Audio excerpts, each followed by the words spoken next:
Hello, everybody. This is Pastor Bilbo and Pastor Andy Duffey reporting to you now from my kitchen at home. There's a lot of dishes to be done, and I'm situating you above the sink. I do not like doing dishes. Neither does my wife, neither does Pastor Bilbo. But it's something that needs to be done, right? And I bet many of you are having to figure out some new patterns since you're at home. You have different kinds of cleanings that need to get done. Trying to stay busy in other ways. Courtney did some of our dishes this morning, and I gotta finish the job. I hope everyone's staying healthy. I hope everyone's staying safe and being connected in ways that are good. Continuing to pray and continuing with whatever disciplines you find are life-giving. Courtney might walk through the kitchen at some point. I'm not sure. But for now, I just wanted to give another good word as we continue to walk with Jesus through his last week. This is the second devotional in this series, second video devotional, that is. I said I don't like to wash dishes, but in another sense, I prefer it to other things. Hold on a second, I'm going to give Bilbo his water.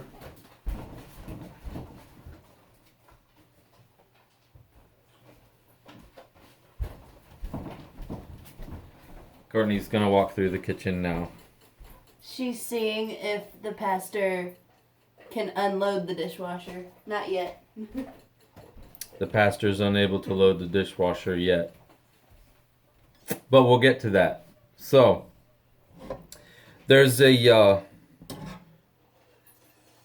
monk by the name of Brother Lawrence who a long time ago wrote this book called Practicing the Presence of God.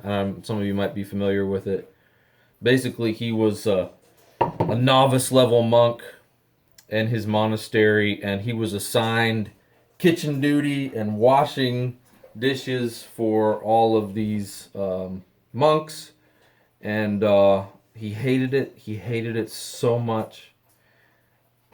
But eventually it occurred to him that God was just as present whether he was washing dishes or whether he was in silent prayer, whether he was doing some menial chore or job, or whether he was in worship singing with his brothers.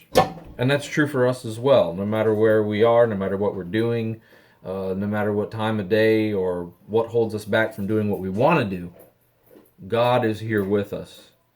Every moment is just as holy as every other moment, which is kind of a novel thing because I don't think many of us are always aware of the holiness of each moment and how we might be more open to perceiving God's presence even when we're doing things that are menial and everyday, like washing dishes, like taking the dog for a walk.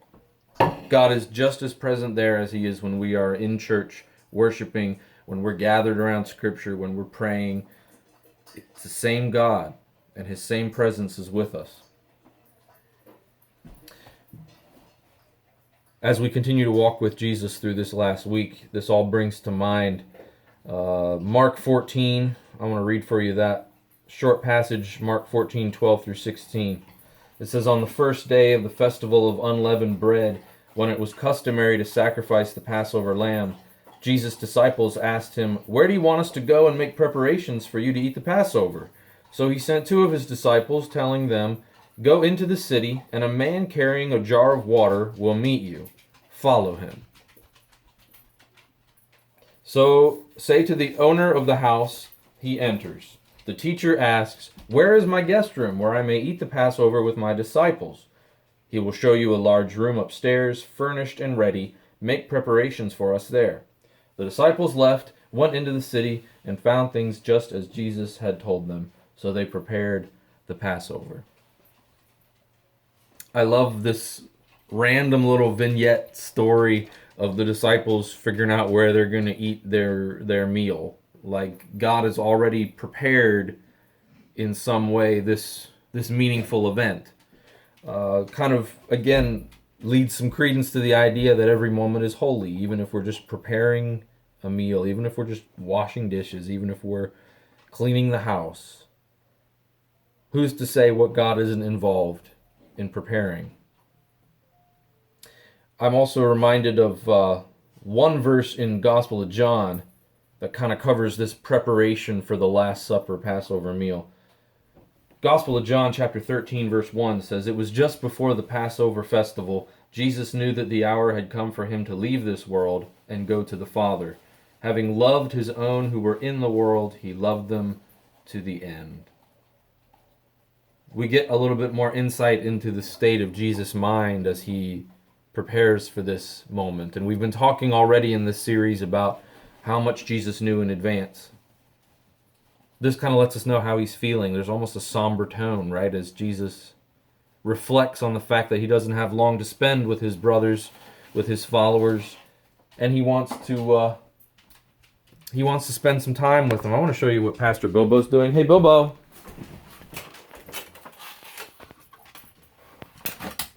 Pastor Bilbo's bad dog.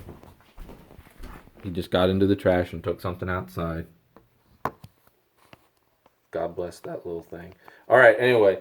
So we were talking about Jesus preparing for the Last Supper. It says that he loved his own who are in the world, and he loved them to the end. And there's kind of a dramatic sadness to that, right? That the Last Supper is just a holiday celebration for the other guys, but for him it's the last opportunity he has, and he wants to make the most of it. Our challenge is to make the most of whatever's going on in our lives, even the everyday menial things. We never know what significance they'll be later. So thanks for checking in. Thanks for listening. Feel free to comment, whether on YouTube or Facebook or wherever you get this. I hope that you're staying safe, staying healthy, washing your hands, praying, reaching out to other folks via whatever non-physical ways we can. We show our love to those around us by the things that we do, whether it be washing dishes or checking in. This is our job as Christ's disciples. And now we're going to go take the dog for a walk, because that's how we show him that we love him. Everybody go in love.